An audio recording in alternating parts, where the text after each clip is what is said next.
so I could stare at the floor clock. I couldn't even read the time then, pero tuwang-tuwa pa din ako. At eto ang mas nakakatuwa sa Luneta, we didn't really need money to enjoy the park. It was for free. Namamasyal pa sa Luneta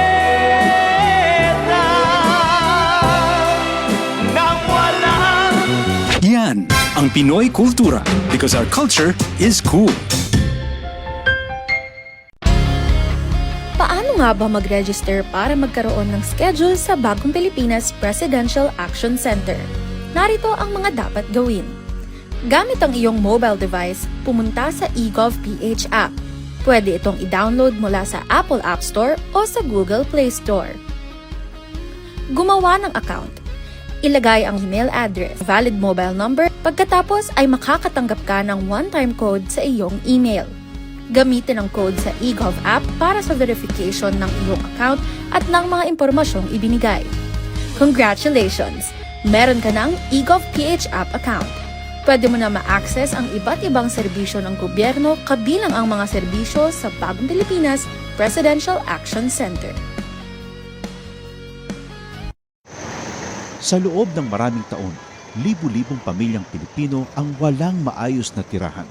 Hirap makakuha ng pabahay. Kung meron man, hindi angkop sa disenteng pamumuhay. Iisa ang pangarap ng bawat pamilya, ang magkaroon ng sariling tahanan. Ang mga pangarap nyo, ang pangarap din ng Pangulo.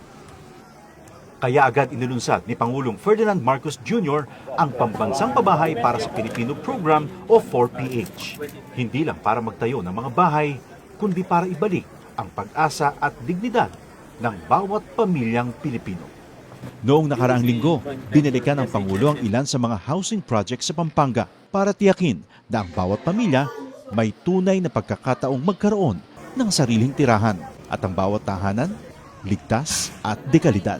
Nakakatuwa makita mo na mas maginhawa at mas maganda ang buhay ng ating mga kababayan. Dagdag pa ni Secretary Jose Ramon Aliling ng Department of Human Settlements and Urban Development. Ngayon, lahat po ng modalities. Nandiyan po yung horizontal, house and lot. Ang dignidad ng pamilya ay, lalo na ang Pilipinong pamilya, ay pag nagkaroon siya ng sarili niyang bahay. Kwento ng mga residente, dahil sa mababang interes sa pabahay, naging mas abot kaya ito para sa kanila. Ibinaba kasi ng gobyerno sa 1 to 3% ang subsidized interest rate. Para sa mga kwalipikadong benepisyaryo ng socialized housing project, aninsunod pa rin sa utos ng Pangulo. Yung mga kulang na bahay ay kagawa natin ng paraan upang lahat ng nangangailangan ng pabahay ay gagawin natin. Sa buong bansa, tuloy-tuloy ang trabaho. Isa-isang inaayos sa mga bagay na magpapagaan sa buhay ng mga Pilipino. Kasama na rito ang disente at sariling tirahan na hindi lang pangarap, kundi tahanang nabubuksan para sa bawat Pilipino. Ito ang Presidential Broadcast Service. Radyo Pilipinas. Radyo Publiko Ng Bagong Pilipinas para sa Bagong Pilipino. Naghahatid ng mahahalagang balita at impormasyon na guugnay ng pamahalaan sa sambayanan. Tulay sa himpapawid ng serbisyo publiko. Radyo Pilipinas. Radyo Publiko. Ang boses ng Pangulo. Sa Mega Manila, 738. Radyo Pilipinas. Radyo Publiko. Usapang budget natin. Ito na ang kauna-unahang radio program ng Department of Budget and Management. Magpapaliwanag sa mga proseso ng paglalaan at pamamahala ng pondo ng bansa para sa kaalaman ng bawat mamamayan. Bawat tanong sasagutin, bawat haka-haka lilinawin, bawat impormasyon detalyadong tatalakayin. Usapang budget natin. Kasama si DBM Undersecretary Goddess Hope Libira dito sa Radyo Pilipinas, 738 AM.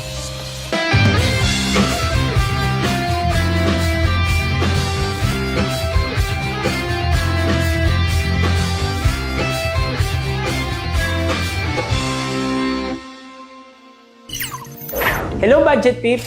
Welcome sa ASK, Alamin kay Sec Kim, kung saan pinapadali natin ang usapang budget para sa bawat Pilipino.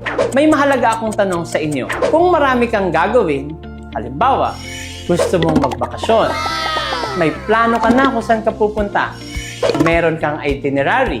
May listahan ka ng mga restaurant na gusto mong subukan. Excited ka na. Pero kapag tinanong ka kung magkano ang budget mo at saan manggagaling ang pera, ang sagot mo ba ay, bahala na si Batman? Boss! Hindi pwede yun, budget peeps. Dahil hindi sapat na maganda lang ang plan. Kailangan malinaw rin kung paano ito popondohan.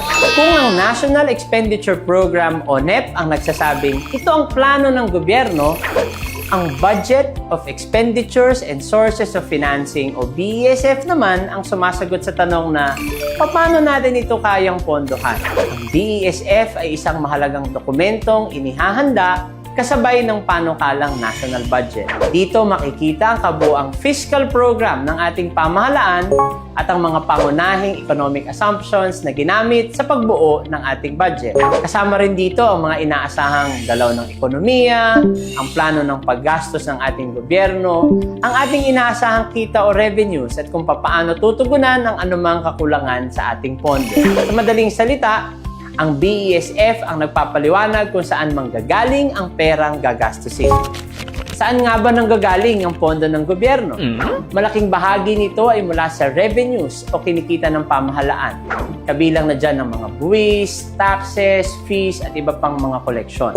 Ang mga pondong ito ang ginagamit upang tustusan ng edukasyon, kalusugan, infrastruktura, ayuda, seguridad, agrikultura, transportasyon, at iba pang serbisyo ng ating pamahalaan.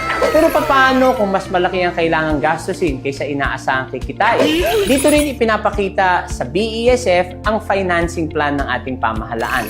Maaaring mangailangan ng gobyerno ng financing o pangungutang upang mapunan ang ating fiscal deficit, lalo na upang matustusan hindi lang ang mahalagang programa kundi ang malaking mga infrastructure at capital projects ng ating pamahalaan. Pero hindi ibig sabihin nito na pwedeng umutang na walang limitasyon. Tulad sa personal na budget, kailangan pag-aralan kung magkano ang kayang bayaran, para saan gagamitin ang uutangin, at kung makakatulong ba ito sa ekonomiya at sa mga mamamayan. Budget peeps, isipin natin ang pagtatayo ng bahay. Ang NEP, ang architectural plan. Nandun kung ilang kwarto ang itatayo, anong materyales ang gagamitin, at magkano ang kailangan para matapos ang bahay.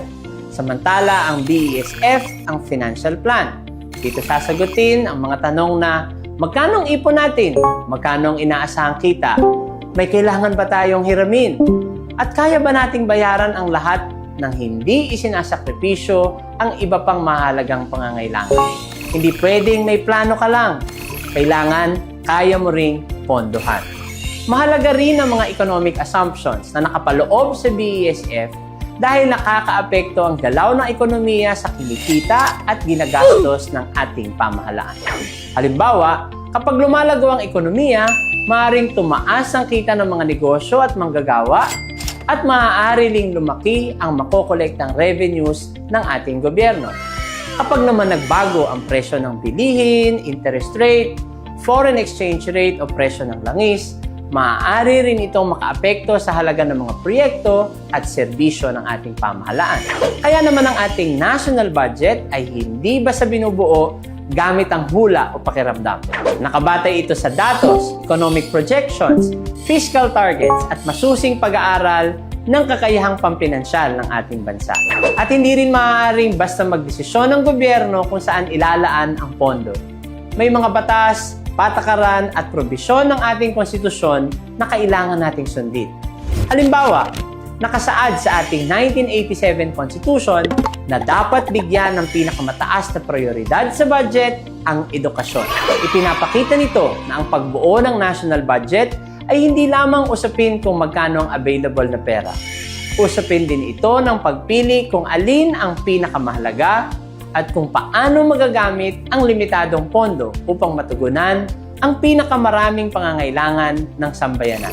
Kaya tandaan ninyo, ang NEP ang nagpapakita ng mga programang nais-pondohan ng pamahalaan.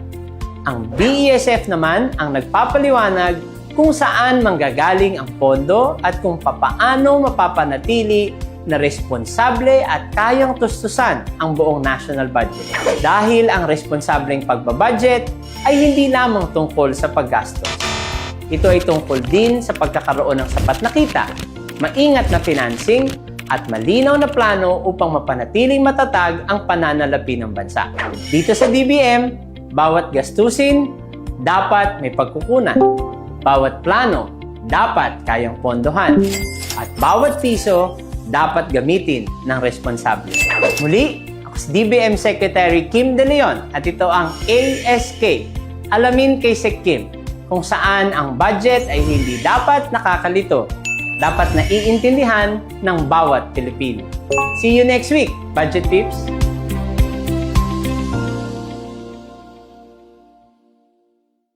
Usapang disaster preparedness tayo ngayon. Ako, napaka-timely ng ating topic ngayong hapon. Tama ka dyan. At para talakayin niya, kasama natin live po dito sa studio, Office of Civil Defense Spokesperson Junie Castillo. Magandang hapon sa iyo, Sir Junie. Kumusta po kayo at welcome po dito sa Usapang Budget Good natin. afternoon po, Sir Junie. Magandang hapon. Magandang hapon, Eric. Magandang hapon, Pao. Magandang hapon sa ating mga manonood at saka tagapakinig. Sir Junie, simulan na po natin. Pwede niyo po bang ibahagi sa amin kung ano po yung ginagawa po ninyo sa Disaster Preparedness Service at syempre po na nasa ilalim po ito ng Office of Civil Defense. Ano-ano po yung mga katuwang din po ninyong mga ahensya? Okay, yung Disaster Preparedness Service, no, this is one of the several services sa Office of Civil Defense. Yung mga services kasi sa OCD, lalo sa Central Office, ay nakahati-hati ito according to the thematic area ng Disaster Risk Reduction and Management. So yung apat kasi na yun, di ba? Prevention and mitigation, then merong preparedness. So nandun kami sa disaster preparedness. And then meron pang disaster response, di ba? And disaster recovery and rehabilitation. Dito sa disaster preparedness, ito yung kumbaga bago ang mga kalamidad, di ba? Ito yung mga paghandang ginagawa natin. Di ba? Kung ito man ay mga pagsasanay, ito man ay mga exercise o mga simulation, yung mga drills, di ba? Yung mga NSED na naririnig natin, no? Earthquake drills, Tama. yung mga ganyan. So, lahat itong mga paghanda nandito under the Disaster Preparedness Service. Kasama dyan yung mga advocacies or kung ano yung mga ginugunita and observance like yung National Disaster Resilience Month for July. So, lahat yun nasa Disaster Preparedness Service. Ang dito naman sa mga ahensyang kasama natin, no, sa buong ang OCD kasi, no, Office of Civil Defense, kami ang executive arm ng National DRRM Council, di ba?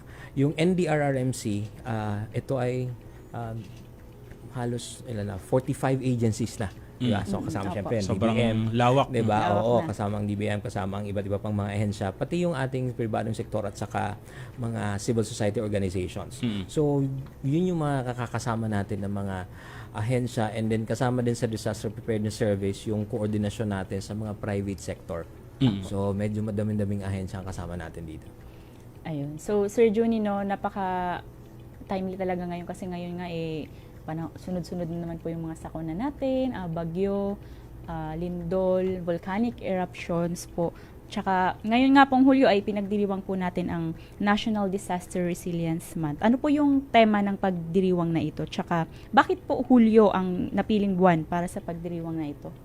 Okay, for this year, no, ang tema ng ating National Disaster Resilience Month o NDRM, ito yung naghahanda at kumikilos tungo sa panatag na bagong Pilipinas. 'Di ba? Hulyo, nagsimula ito Hulyo kasi 'di ba usually yung June and July yun na yung start na yon ng mga tigbagyuhan season na, 'di ba? Kasi parang that's how it started, 'di ba? Ang ito namang NDRM at saka itong tema naman natin ngayon, ang sinasabi kasi natin, no, napakahalaga nung paghahanda. 'Di ba? Pagpaplano at saka lahat ng mga kung ano man pwedeng gawin. Pero hindi sapat kasi na naghahanda at nagpaplano lang, 'di ba? Dapat talaga kumikilos tayo, 'di ba? Tapos sabi nga ni Pangulong BBM, 'di ba? Nasabi ni Pangulo, ang paghahanda dapat kasama na 'to sa araw-araw natin na pamumuhay, 'di ba? So yung pagkilos din natin, tuloy-tuloy din talaga ito, no? Hanggang sa eventually, no, kapag kumikilos at naghahanda kasi tayo, mas napapanatag din tayo. 'Di ba? Kasi alam mo kung anong gagawin, alam mo kung anong mga pinaghahandaan mo, 'di ba? Sabi nga po nila ligtas ang may alam. Tama. So ito po Sir Junie, no, sabi po ng Pag-asa mula May 8 daw po hanggang May 9 hanggang 17 may 17 tropical cyclones daw po na maaaring pumasok sa Philippine Area of Responsibility, no? Mula Mayo hanggang Oktubre po ngayong taon. Paano po ba naghahanda ang Office of Civil Defense upang mapalakas po alimbawa yung paghahanda, lalong-lalo na po para po mas maipaalam po sa mga komunidad po bago pa man dumating yung kalamidad? Kasama dun sa paghahanda ng Office of Civil Defense, unang-una syempre, ang ating mga ginagawa sa Disaster Preparedness Service, no, kung ito man ay mga pagsasanay, ito man ay itong mga advocacy na mga impormasyon na ipinapaalam natin, no. Napakahalaga nung binanggit mo, no, kung paano ito nakakarating dun sa mga komunidad, di ba? So ang Office of Civil Defense, meron din kamang mga regional offices, no. And then sa regional offices, di ba, I was mentioning sa NDRRMC may 45 member agencies, no, Yes lahat po. yung kasama natin. And then pagdating naman dun sa regional offices, ang OCD naman din ang chairperson din ng Regional DRRM Council. Ang dami ulit ng mga agencies doon sa kanya-kanyang rehiyon. Tapos direkta rin kausap ng mga RDRRMC natin, yung mga provincial na DRRM councils naman. Diba? And then alam naman natin, no, from the provincial, meron ulit munisipyo at syudad. So may mga DRRM councils yun. Hanggang sa barangay. Barangay level. Diba? Meron Opo. tayong mga barangay DRRM committees. Opo. Diba? So through that structure, no, so kumbaga pinapaalam natin lahat ng mga dapat gawin sa mga paghahanda, no. Pagdating naman dito sa mga bagyo, ito nga, di ba, bagyo ang sinasabi ng Pag-asa, may 17 na maaaring pumasok, di ba? Lalo ngayon ang dapat tandaan ng mga kababayan natin. Ang sabi ng Pag-asa, mas kumonte, pero mas malakas. Dahil sa El Nino. Di ba? Naranasan pa lang natin yung El Nino, ay yung itong super typhoon, di ba? Mas malalakas daw. Hindi man sa atin tumama, habagat naman ang hinila dahil malakas siya, di ba? So yung mga paghanda natin dito, unang-una talaga dapat ipinapaalam natin ang mga itong impormasyon na to sa ating mga kababayan, di ba? And then, kung maririnig nyo ngayon, lagi nang naka-preposition, di ba? Kasama kasi yun sa ginagawa natin. Ang utos ng Pangulo ay maagap, akma at maayos na pagtugon sa pangangailangan ng ating mga kababayan. So lahat yun naka-preposition year in, year out, di ba? Food and non-food items, mga pagkain, mga hygiene kits, mga shelter kits man yan. Naka-preposition yan. Ibig sabihin, nandun na yan dun sa iba't ibang lugar. Di ba? So kasama yan sa mga paghahanda, no? Tapos ang napakahalaga yung mga katulad ng itong ginagawa natin, no, maipaalam sa ating mga kababayan itong mga impormasyon, napakahalaga. Siyempre, Napakahalaga sabi talaga. nga po natin, no, hindi naman po kalamidad nga yan, so hindi natin talaga alam na Kung ito kailan, na, ito oo. na siya, ito mas matindi yung mangyayari talaga ngayon, kahit nga po ba sabihin na ito malakas to, di ba, usual lumilihis pa yung bagyo. So talagang dapat mas naintindihan ng mga kababayan natin na anumang oras naman dapat ay handa tayo. Tama. Na kumbaga kasama talaga sa araw-araw na pamumuhay, na dapat conscious tayo lagi doon kung handa tayo. Ayun, Sir Juni. Kamakailan naman po, Sir Juni, ay muli po nating nasaksihan ang pag-alboroto po ng Mount Canlaon, tsaka Mount Mayon po na nagdulot po ng paglikas, tsaka iba pang epekto sa mga apektadong komunidad. Paano po naiiba yung paghahanda ng OCD dito po sa volcanic eruptions? Yung Office of Civil Defense naman, no, and again, as I mentioned earlier, no, as a coordinating body, so kasama namin yung iba't ibang mga ahensya ng gobyerno, no, kung pagtugon man ito. Ang kaibahan nung sa bulkan at saka sa mga bagyo, no, unang-una syempre ibang hazard ito, di ba? May ashfall, di ba? Meron itong di ba, lahar, lava flow, di ba? And then lahar flow. So medyo ibang kakaibang paghanda siya. Pangalawa, usually itong like sa Mayon, sa Canlaon, mahaba ang evacuation ito sa, di ba, matagalang Opo, Sir evacuation Juni. challenge. Alam mo po, Sir Juni, ako po ay taga-Albay. Kaya, pero hindi naman po kami epektado ng activity ng Mayon. Okay. Ang tagal niya sumasabog. So, super tagal po talaga, no, pag sumasabog po ang di ba? nag-alboroto po ang... Correct. Pareho pala tayong Bicolano. Ay, So, yun I'm from po, Masbate. opo. So, the last time na, di ba, pumutok ang bulkang Mayon, 6 na buwan. Opo. Kumbaga nasa evacuation center. So, kakaibang challenge yun, di ba? Opo. Yung bagyo, magpe-preemptive evacuation ka, and then after a few days, o Pwede sabihin nang natin, bumalik. linggo lang yun, pwede nang bumalik sa mga kabahayan, di ba? Ang bulkan matagal. Di ba? Like ngayon, ang Mayon yata ay parang nasa ilan na, 192 days na ang binibilang Sobrang ba, yung tagal mga na nga po, activities, di ba? sir. Ang tagal, so Opo. parang lumagpas na sa 6 months yata, di ba? Opo. So yun yung isang kakaibang challenge doon. Kaya yung mga sa camp coordination and camp management cluster natin, led by DSWD, with OCD and all the other agencies, no, DOH. So yun yung kailangan paghandaan doon, di ba? Itong pangmatagalan na evacuation ng ating mga kababayan na nasa permanent danger zone. So isa yon, ano, kakaiba. Pangalawa, syempre yung mga ashfall, di ba?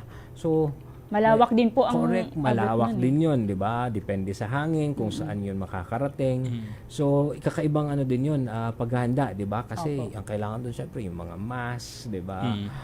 May mga alternative na doon, 'di ba? Yung mga bimpo na ginagamit kasi hindi naman lahat at nakakaroon ng mask, something like that. So magkakaiba siya, no?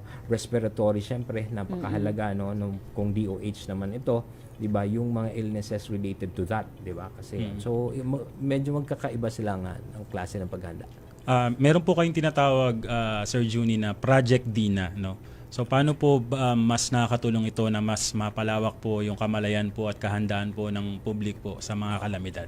Yung Project Dina kasi ito yung dati na ito yung mga IEC, yung mga video materials kasi ito, no, na mapapanood mo kung ano yung mga klase ng mga hazards like lindol man ito, bagyo, sa bulkan, di ba? At saka sa mga storm surge, yung mga ganun, di ba? Tapos makikita mo doon kung paano maghahanda, di ba? Ngayon, meron kaming pinakabago. Ito yung Panatag Pilipinas Advocacy Campaign. Ito, ang ginawa kasi natin, gusto natin na mas maging simple, maging relatable and accessible, lalo na ngayon na may panahon na syempre noong social media. Yes, sir. Diba? So ito yung mga Panatag Pilipinas campaign. Ang ating ambassador dito ay si Dingdong Dantes, Ay, diba? kami na commercial kanina. Oo nga. Yun, di ba? Yung kanina, di ba? Maiikli lang siya. Tapos itinuturo doon Pero simplified po, no, sir? simplified siya, kasi we Simplified wanted it version. to be simple and relatable. Normally kasi, di ba, parang medyo, lalo ang Pilipino, di ba, parang natatakot or medyo Natataranta ba? Oo, di ba? Opo. So this one we wanted to simple and relatable, di ba? Na pwede mo siyang isama sa pang-araw-araw mong pamumuhay, di ba? Na susugan mo lang kung ano yung mga sinasabi doon. Pwede tayong Actually, sir, makapaghanda. effective siya kasi pag kino-commercial dyan, nakikita namin, meron pa siyang multiple choice na pinapakita. So parang ikaw din, pag pinanood mo, pinakinggan mo, uy, ano nga ba talaga? So ikaw mismo sasagot ka. Pag sumagot ka ng mali, sasagutin din naman yung host yung anong tama. ito pala ang tama. Kung ano yung tama, Mali pala diba? yung iniisip ko. Oo, tapos ginawa siya, nilagyan ng mga illustration, di ba? Kung ano yung paano Mga graphics. gagawin, Tsunami, graphics. mga ganun mga topics usual. Oo. Ngayon, ang sunod namin doon, lalagyan pa namin na siya ng mga sign language para naman sa mga kababayan Yes. natin. Na mga, Maganda po yan. Oo, ng mga differently abled persons. So, idadagdag natin yan. Kasi parang compulsory po yata to, no? Tama ba? Kasi every week nakikita Every natin siya. week po, pinapalabas every yung- commercial namin may ganun. Kay Ding Oo, Dong. lakas niya kumbaga, pinapalawak talaga natin na sana mas maabot sa mga kababayan natin, no? Sa mga kabataan man ito, or at all ages, no, na mapanood ito. Ngayon napapanood na rin yung Panatag Pilipinas sa mga sinehan. Ayun. 'Di ba? Sa mga sinehan, and then napapanood na rin siya sa mga terminals, Airport, sir. sa airports, Ayun, yes, airport. napapanood na Parang rin siya. napanood At ko saka nga mga siya. seaports, nandun na Opo. siya, 'di ba? So, plus of course sa social media. Ayun, Sir Johnny, no, ngayon nga pong tag-ulan at panahon naman ng mga bagyo nga, ano-ano po ba yung pinakamahalagang paghahandang dapat gawin po ng ating mga kababayan?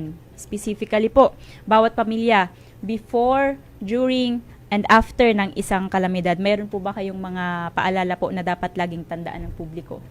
Sa ating mga kababayan, ang una natin laging sinasabi, yun nga, panatag ang may alam, ligtas Ayun, ang may alam, di ba? So sa impormasyon na yun, unang-una, dapat alam natin kung anong klaseng bantang panganib ang meron dun sa lugar natin. Ang DOST FIVOX, merong na-develop sa website, no, pwedeng puntahan, Hazard Hunter PH.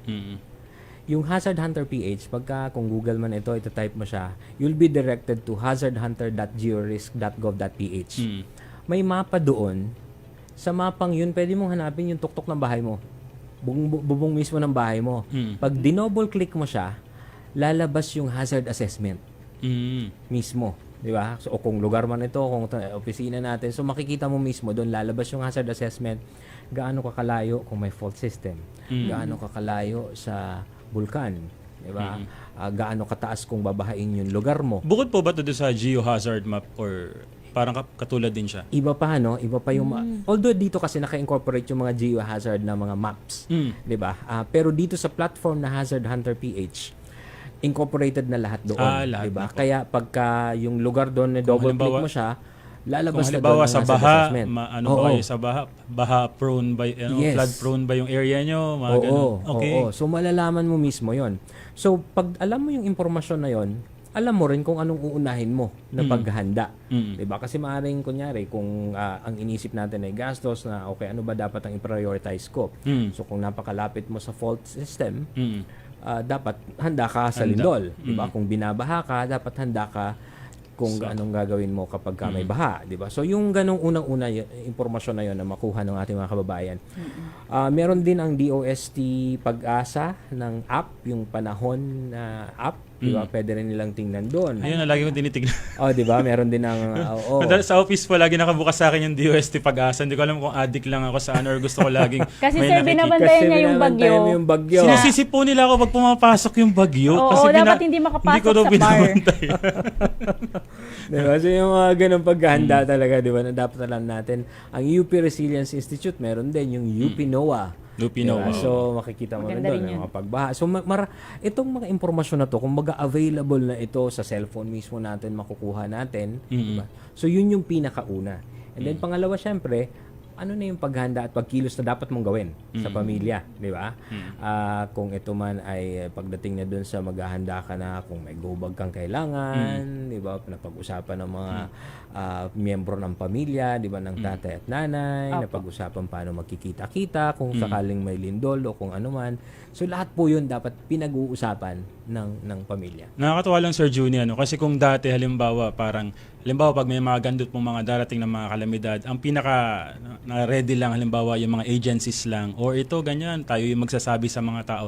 Ngayon parang sinasabi natin na parang bilang transparency, eto pwede nyo nang tignan, parang kayo mismo pwede nyo tignan kung meron bang hazard sa lugar ninyo. Katulad nung binabahagi natin sa kababayan natin, halimbawa segue na rin sa ano ng DBM na meron tayong mga transparency portal na makikita kung nasan yung binadgetan, kung ano yung binadgetan ng gobyerno, kung ano yung ginagawa talaga ng gobyerno at kung may ginagawa ba. So, kumbaga, mahalaga na lahat din ng mga tao ay merong participation, citizens participation lagi para sa ating mga ginagawa. Tama, di ba laging banggit ito ng ating Pangulo, no? Whole of society approach. Whole of government, whole of society. Whole of society, whole of nation. Kasi hindi pwedeng tayo lang sa gobyerno.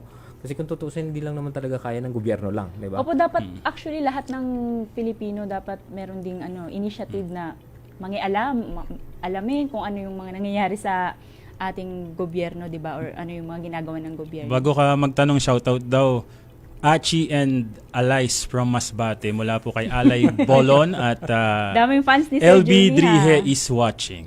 Mga kasama ko yan dati kasi galing ako ng Provincial DRRM Opo. office ng Masbate. So mga kasamahan ko po ito sa PDRRM o Masbate. Ayun, maraming supporter si Sir Juni. Hello rin po dyan sa mga friends ko sa Masbate, sa DA. Ayun, sir. Kinonect ko lang. Ayun. Sir Juni, totoo po ba na ang unang 72 hours or unang 3 araw pagkatapos po ng isang kalamidad ang pinakamahalaga? Bakit po ito madalas na binibigyang diin din ng mga disaster experts? Yung first 72 hours, di ba? Parang yan yung golden hour na sinasabi, di ba? Opo. Napakahalaga niya kasi halimbawa, di ba, kayang hindi kumain, kayang nung ganong katagal, no? Tapos kung halimbawa itong mga kunyari biktima ng lalo na yung lindol, di ba? Ginagamit natin yan ngayon yung 72 hours, di ba? Or kasama din dyan kasi, no, na dapat kaya nating mag-survive ng 72 hours, di ba? Pag lindol ang pinag-usapan, halimbawa, yung the big one for the West Valley Fault dito sa Metro Manila, Greater Metro Manila area, kasi kasama si Region 3, Region 4A, Calabarzon. Maaring hindi ka agad makarating ang mga responders natin. Di ba? Kaya kung paghanda ito, dapat tayo, no, bilang pamilya, no, handa rin tayo na kaya yung GoBag sinasabi natin, pwedeng nakahanda ka ng 72 hours. Diba? Yung ganun din. Ganun din yung mga responders, no, na dapat kumbaga yun yung binabantayan. Naalala niyo yung mga lindol, di ba, na dapat makarating na doon kung ito ba ay rescue pa or retrieval na, di ba, na ginagawa natin. So napakahanlaga yun kasi kumbaga yung ang hinahabol natin doon ay may ligtas pa ng mga kababayan natin. So kaya napag-usapan yan. Yung dito nga sa mga lindol, no, itong West Valley Fault na movement, no, ginawa na rin nga yan ginagamit na yan ng NCR. Opo. And then ginagaya na rin at ginagamit na rin ng ibang mga LGUs, no, yung yo-yo kung tawagin, na parang dapat masanay tayo na parang you're on your own on the first 72 hours na kaya natin mag-survive sa ganon. Kung yan may pagkain, tubig, mga first aid na panlunas, di ba? Na kung kaya nating gawin yon, di ba? At hindi kailangan magastos yan. Hindi diba? magastos. Kayang paghandaan yan. Marami tayong pwedeng pagkunan ng impormasyon. Marami tayong humingi ng tulong sa mga DRRM offices natin. Ayan, kunyari mga kababayan ko sa Mobo, di pwedeng humingi sa MDRRM Kanya Richard ng mga impormasyon. Ginagawa yon, di ba? Sa mga PDR, hanggang sa pataas ng mga level at saka sa mga different DRRM workers natin. Naku, parang gusto ko pang mas habaan kaso wala na tayong oras, sir. No? Sa pagtatapos po, syempre, ng ating panayam sa inyo, no? Ano po ba ang mensahe ng Office of Civil Defense sa bawat Pilipino na nakikinig, nanonood upang maisabuhay po yung kultura po ng kahandaan at katatagan po sa harap po, syempre, ng mga sakuna po na dumarating po sa ating buhay? Ayun, sa paalala po sa ating mga kababayan, no? Unang-una po, napakahalaga yung paghahanda, di ba? Lahat po ng mga kalamidad pwede nating maiwasan kung tayo ay naghahanda, diba? At yung paghahanda po dapat sinasabayan yun ng pagkilos, diba? Hanggang sa masanay na tayo na itong pagkilos na to ay kasama na sa pang-araw-araw nating pamumuhay, diba? Napakahalaga po na pangalagaan natin yung ating kaligtasan, diba? Lahat ng mga ari-arian, lahat ng mga pinagtatrabahuan natin, kung tayo naman po ay magiging ligtas, ay magiging walang kwenta po lahat ng yon, di ba? So napakahalaga po yung ating mga kaligtasan. Tayo naman, no, siyempre sa hanay ng mga government agencies, no, ay nakahanda naman para tugunan itong ating mga kababayan, ano. So yun yung dapat nating alalahanin lagi, yung paghanda at pagkilos para tayo po ay maging panatag. Siguro sa mga kababayan natin na nakikinig, no, seryosohin na lang po natin, halimbawa pag may mga gatherings or halimbawa may event na earthquake drill sa mga opisina po, sa eskwelahan, so hindi po ito dapat ginagawang katatawanan dahil po kumbaga kaya nga drill iniisip natin na dapat pag dumating yung araw na to handang-handa na tayo. Tama po. Sir, baka po may mga gusto pa kayong i-shout out or bago po tayo magtapos? Well, siyempre ako on my part, no, sa ngalan ng aming Civil Defense Administrator, no, si Undersecretary Harold N. Cabreros at saka sa NDRRMC chairperson din namin, no, na Secretary Gilberto Chodoro Jr., no. Siyempre nagpapasalamat kami sa mga kababayan natin, ano, at sa lahat ng ehensyang kasama natin dito sa mga ginagawa nating paghanda at pagtugon at pagresponde, ano. At saka yun nga, sa ating mga kababayan, maraming salamat sa pakikipag-cooperate ninyo sa ginagawa natin. Office of Civil Defense Spokesperson Sir Juni Castillo, maraming salamat po. Salamat po talaga, Busy sir. po kayo pero nakarating pa kayo dito sa studio. Maraming salamat, Our Eric. pleasure po, Sir Juni. At dyan po nagtatapos ang usapang budget natin. Tiyak po kung nakinig po kayo ay may natutunan po kayo na bagong mga kaalaman at syempre po bilang paghahanda po sa mga sakuna at kalamidad sa pamamagitan po ng Office of Civil Defense. Ayun, samahan po ninyo kami muli next week. Dito pa rin po sa impila ng Radyo Pilipinas, napapanood din sa TV at syempre via Facebook Live ng Radyo Pilipinas at Usapang Budget nating page ng DBM at sa Facebook page ni DBM Undersecretary Goddess Hope Libiran. Antabayanan po ninyo ang susunod na programa at alamin po ninyo ang mas mainit na balita sa bansa dahil susunod na po ang Ulat Bayan. Muli sa ngalan po ni Department of Budget and Management Undersecretary Goddess Hope Libiran, ako po si Eric Vocal. Ako naman po si Pau Borja Maravilla. See you next week, same time, alas 5 ng hapon hanggang alas 6 ng gabi. Dito lamang po sa inyong Friday favorite habit. Ito po ang Usapang Budget natin dahil budget natin to. Good news!